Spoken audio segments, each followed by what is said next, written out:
Okay guys, Aspire tayo. AGF model. Made in the Philippines. AK-47B.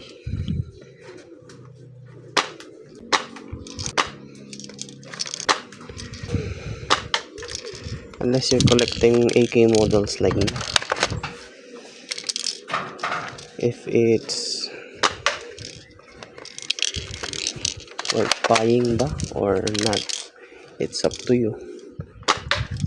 I like collecting AK stuffs. Yan lang naman kasi, kaya kinuha ko to, tsaka review ko na din.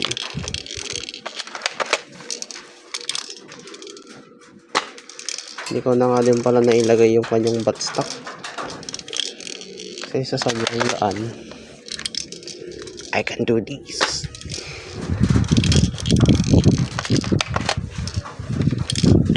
And I'm still using .20s. There we go. So, ayan.